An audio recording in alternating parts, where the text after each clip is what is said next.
Hello, BookTube. It's Tuesday, which means that it's probably too late for me to do a weekend reading report like all the cool kids do. But nevertheless, I still wouldn't want to pass up an opportunity to show you a mess of books. So I thought I'd go through a few books that I either have read or I'm going to read or reread, or that are on my horizon this week. And we can start the first one with a big Michael K. Vaughan style hardcover omnibus of comic book issues.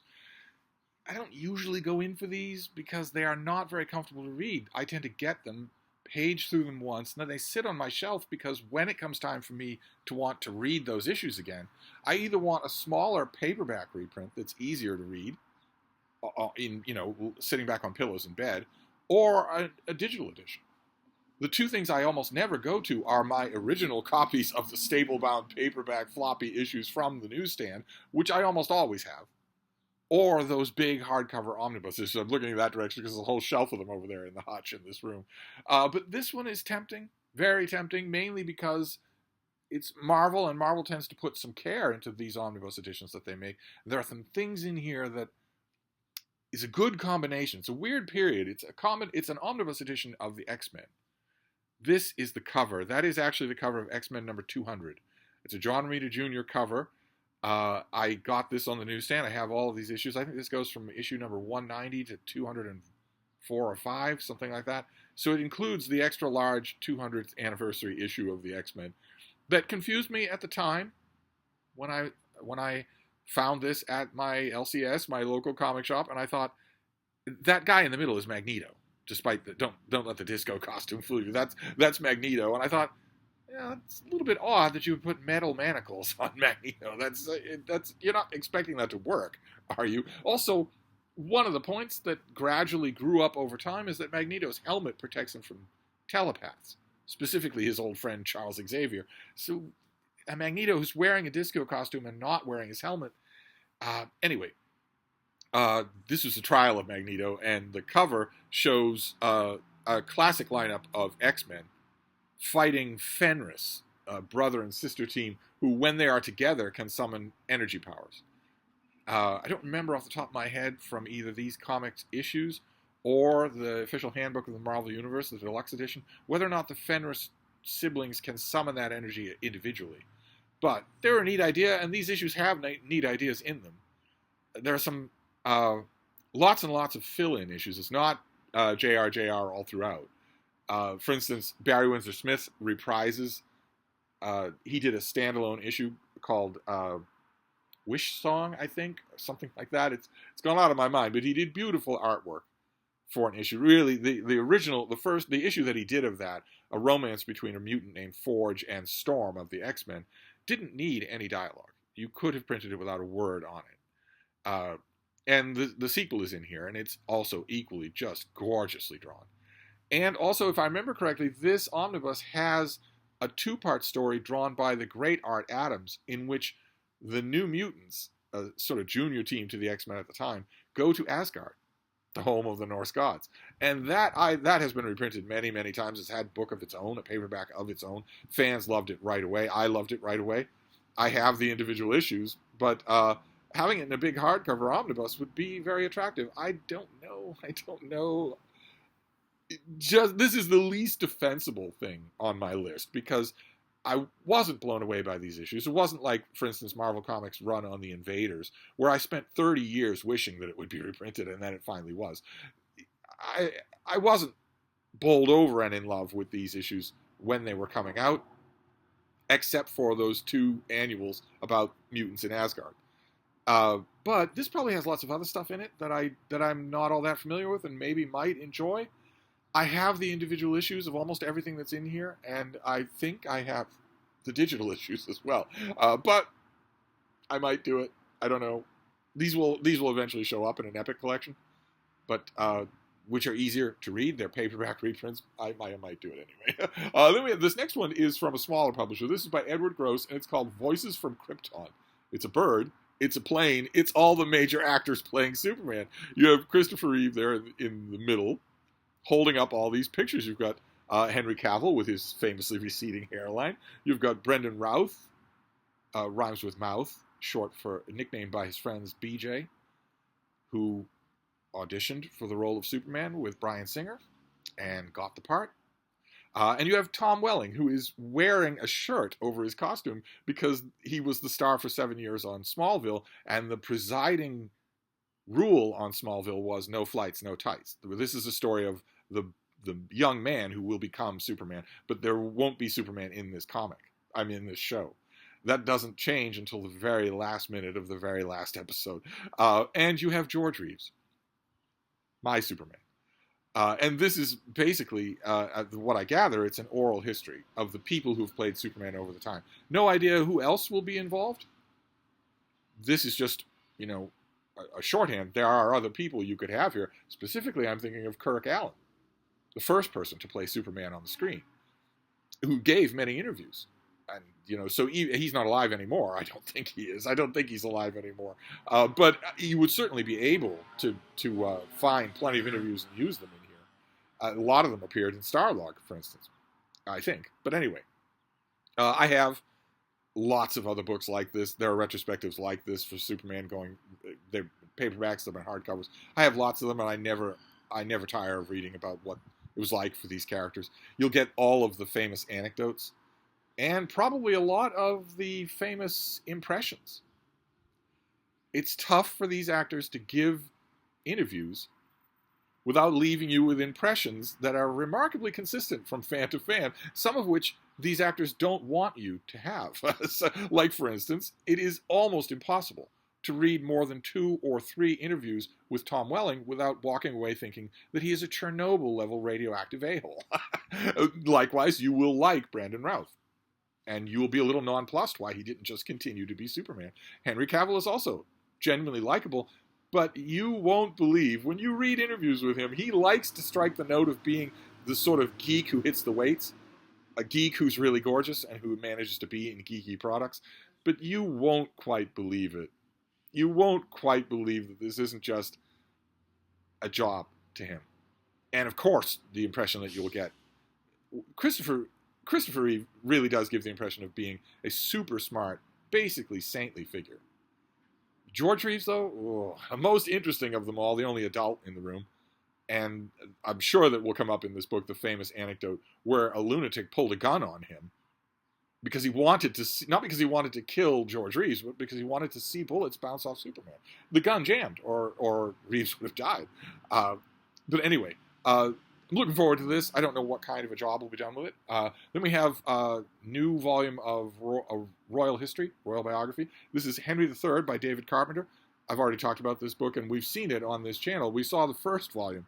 David Carpenter decided, I guess wisely, to split the reign of Henry III into 2 parts. Henry's reign and his life were drastically interrupted when his reign was ended, when he was deposed, which led to massive amounts of unrest and all sorts of constitutional wrangles that are not clear even today. And I guess I see the wisdom in Carpenter splitting this in 2 so that he can give all of that the space that it deserves. But I haven't read this yet. I really liked what I think of as Volume 1. This is one gigantic biography of the king.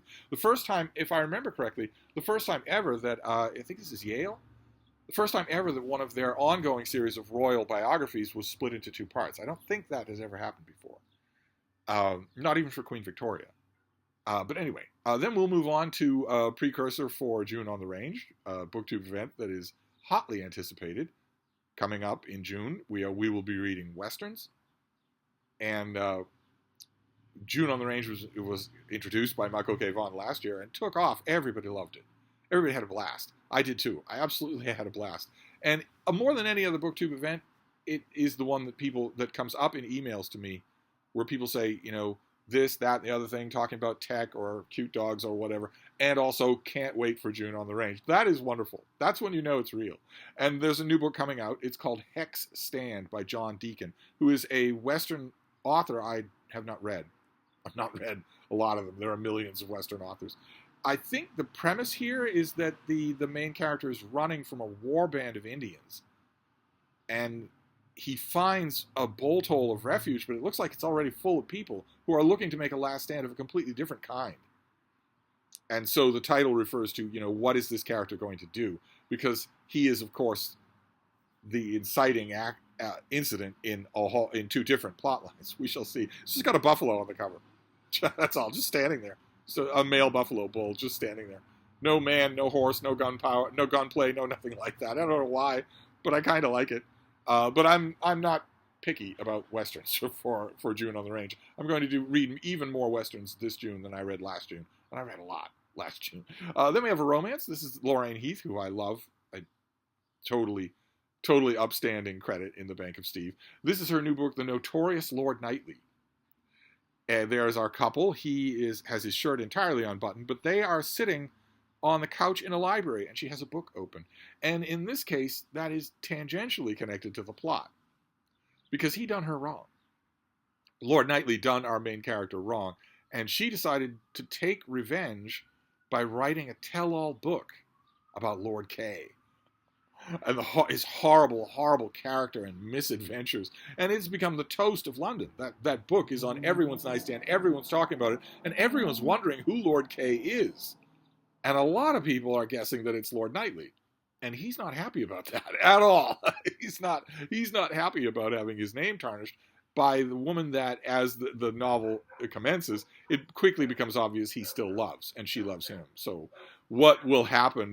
My main question about the book here is not so much will they fall in love and will there be lots of witty banter. Lorraine Heath is really good at that. My main question is what will happen about the book? Will they admit it and make a sequel and rake in the money, or will they try and finger someone else as Lord Kay? Maybe there's a villain in the book who they can finger as this horrible, disreputable character. Somebody barking? They're not barking in distress, so I know being the nerve. They're not barking in distress, so they're not on my watch. Then this next one is history. But it's by someone that I can't help but think of as a novelist. I don't think he's written a novel in quite some time. He's gone over to nonfiction, which I always advocate. So you'd think I wouldn't object, except that his fiction was so good. The writer is Ethan Morton, who wrote a bunch of gay novels that were really entertaining. And he has written a lot of nonfiction. And this is his latest one, Gays on Broadway, which will be great. He is a past master of this sort of thing. So I have no doubt that this will be great. It won't be long enough for my taste. This is a huge subject. But I'm sure that it will have tons and tons of great quips, maybe some insider stuff, some dish, and also lots and lots of great descriptions. He's really, really good in the course of books like this on, Broadway musicals or whatever. He's really good at describing the productions that he's talking about, as opposed to just getting into the biographies and the obstacles and whatnot, which would be enough for a book like this. He's really good at putting you in the seats on Broadway, that's not a talent that's given to many people. Lord knows I have read more than my share of Broadway theater critics who could not do that. So looking forward to this, definitely. Oh, that's Eric taking a shower, so we have to think about that. We'll move on to books. This next one is by Michael Finkel, and it's called The Art Thief. And it's another great American cover. And this is the story of a couple, an art thief and his girlfriend, accomplice, who he was incredibly industrious. He stole hundreds of works of art from museums and churches and whatnot until he was finally caught. And I love stories like this. I have to admit, I'm often impatient for the conclusion in books like this, because the conclusion is going to be, how did they slip up? How did the investigation into how to find them eventually catch up with them, and how were they actually physically nabbed? That part is such ultimate catnip payoff for me that I'm often impatient to get there. I'm hoping that this author tells a really gripping story so that I'm not feeling that. Of course, the major art theft of all time that doesn't make me feel that way doesn't make me feel that way because it doesn't have a conclusion. And that is the theft of artwork from the Garden Museum here in Boston in 1990. The works have never been found. They will never be found. Every trail has gone cold. It's pretty obvious when you read books on the subject that the police have constantly tracked down they've gone in the wrong directions for the investigation. So with that story, there have been a number of books on the Gardner art theft, and with that story, you have to read it for other reasons. You can't read it for the payoff at the end because there isn't one. But this one does have one. And I think I remember reading about this in a periodical, like an article in Vanity Fair or something like that. But this is the whole book. So we'll see. Then we have John Violent. This is, I think I might have mentioned this on this channel before, or maybe we got it in the mail. This is Fire Weather. True stories from a hotter world. And the true story is a gigantic wildfire from 2016. But the backdrop here is that the fire weather is now going to be a part of our calendar. It's not going to be, oh, there was a freak fire in 2006. And now in 2023, we're still talking about it. No, there's going to be freak fires every year. There's already been one this year that's still raging out of control, and it's only May. I think that's going to be the backdrop of this book. The Achilles heel here, the weak spot for this, for me, will be if the author spends too much time on that specific 2016 fire. Unless he's a terrific writer, in which case he could spend as much time as he wants on any aspect of his story, and I won't mind at all. But it's usually been my experience that when a writer thinks, well, I want to write a book basically about East Coast hurricanes, but I've got one hurricane in mind, and I've talked to a whole bunch of people, and this was going to be a Vanity Fair article, but now I'm thinking it could be a book. It's been my experience that when an author does that, they lose track and are not sufficiently warned that original story is not as interesting as they think it is. And so they spend too much time on it. I'm hoping that's not the case here, but we shall see.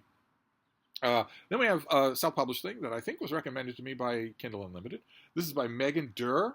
It's part 1 in a fantasy series called The Heart of a Dragon Slayer. Once again, I want to stress to any of you out there who have never handled edged weapons, do not hold your sword over your shoulder like that. Do not do it.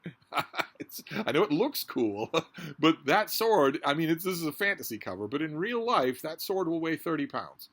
And its edges will be razor sharp, which means you don't want to rest it over your shoulder with your arms casually draped over it like you see in a million fantasy novels. That's a good way to cut your own head off.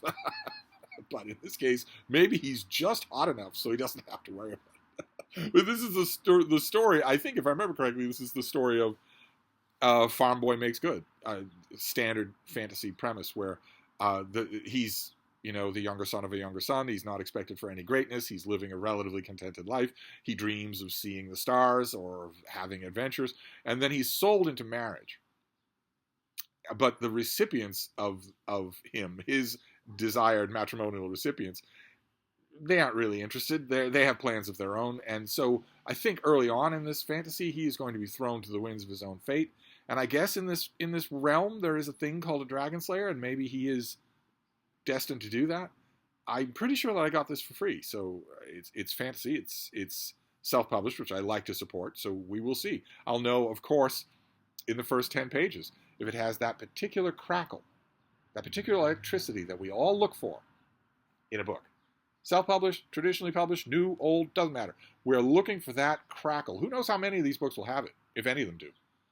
We're looking for that particular electricity. It's always been hard for me to define what it is, but I know immediately when it's there, and so do you. You don't have to dig around for it. Some books definitely will yield worth to you if you dig around in them. Other books, that crackle is right there from the beginning. So you're not going to have to dig around with it. We will see. I'll read to the end of it anyway. Then we have another comic book reprint. This is something that I also got when it came out and have read many times with lots and lots of lots of problems. This is by Marv Wolfman and George Perez, and this is History of the DC Universe.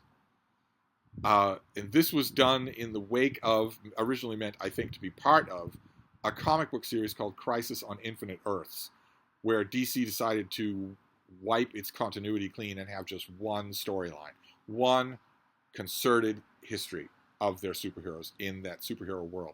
And they decided, in addition to wiping the slate clean, they should probably tell you what that history is. So they had George Perez and Marv Wolfman, the creators of Crisis on Infinite Earths, do that whole story. Here is the history of the DC universe. No variants, no alternate universes, no parallel worlds, no nothing. Here is that history. From the earliest possible era, from the dawn of time, to the present day. And it's full of really great George Perez artwork. This is an Alex Ross cover, and you can see the essentials that they're going for, right? You've got Superman, Wonder Woman, Batman, and Captain Marvel. Or is it Black Adam? You've got the Pyramids, Paradise Island, Krypton, and Gotham City, the streets of Gotham City with the young Bruce Wayne mourning his dead parents. So these are the absolutely essential characters of DC Comics. I was very gratified to see that they were going to give that place to Wonder Woman, that they weren't just going to sideline her, as earlier continuity sort of maps had done. Of course, the writers of Wonder Woman don't help any by periodically giving her no powers at all, or making her go insane, or whatever, or stranding her in space.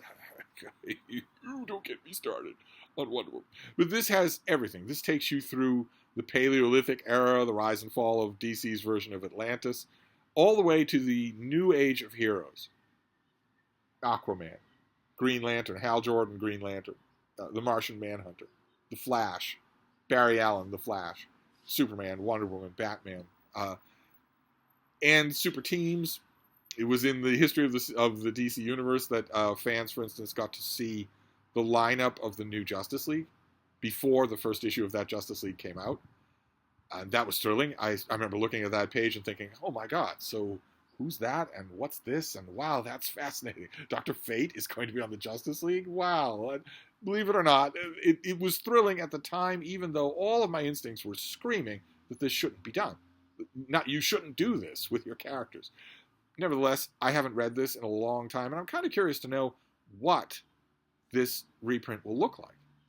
Will it be a paperback? Or a deluxe hardcover of some kind? I can't imagine how much material you could find to fill a deluxe hardcover. I could think of some examples, but nobody consults me about these things. But I don't have this. Once upon a time, I had this as a separately printed little trade paperback, and I don't anymore. So it'll probably be one that I indulge in anyway, even though I know what's in it. And then finally, we'll finish up with a name that needs no introduction from me. This is Danielle Steele. I still read pretty much every Danielle Steele book that comes out. It doesn't take more than an hour to do, but I would have read this one anyway, because her latest one is Palazzo. It's a novel set in Venice.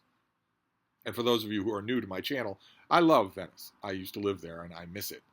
I imagine that it's going to be let down by this author, as everything she writes about is let down. The story here is very, very familiar. Danielle Steele has a thing for parents. Not that she thinks they're warm and fuzzy, but that she likes to kill them. And that's what happens in this book. Her main character's parents die, tragically. And she inherits not only the family business, but also the family palazzo in Venice. And the family black sheep, her brother, who has tremendous gambling debts and threats on his life and whatnot. That's a very familiar Danielle Steele plot structure, and it could work. I ordinarily end up getting just enough entertainment to keep going. This one's going to hurt just a little because for two reasons. One, she's going to get her Venice from a Baedeker. She's going to get her Venice. Her Venice is going to be dead on the page. It's going to be a few little baubles that she picked up online. It's not going to feel like a Venice novel. And two, just from the bare bone outline of the plot, I get the strong suspicion that wastrel younger brother is going to make for a better book than the book we get here. The book we get here is almost certainly going to be that honored daughter of the family turning around the family business, salvaging the palazzo at the last minute, paying off her brother's debts, and finding love, probably with a slightly older man with gray at the temples. And I'm pretty sure if that's true, and I don't want to prejudge this whole book before I've read a single page of it, but that would be Danielle Steele's MO. And if that's true, then by page 100, I'm going to be wishing that the whole book belonged to the brother, that we were getting that story instead of something that's fairly boring, something that's fairly by the numbers for this author. We will see. The mere mentions of Venice as they crop up in page to page in this book will probably be enough to keep me going. And there you go. That is just I don't know what this is. Is this a post-weekend reading update? It's not an update because most of these things I haven't read yet. And a lot of the ones that I have read, I read a long, long time ago. They're just being reprinted. Another upcoming books, right? Another TBR video. There's no harm in that. We could do a TBR video every day. Just thought you'd like to see some of these things and hear about them and maybe consider them. Maybe consider putting them on your own wish list. But anyway, I'm going to wrap this up, but I'll be back. Thank you, BookTube.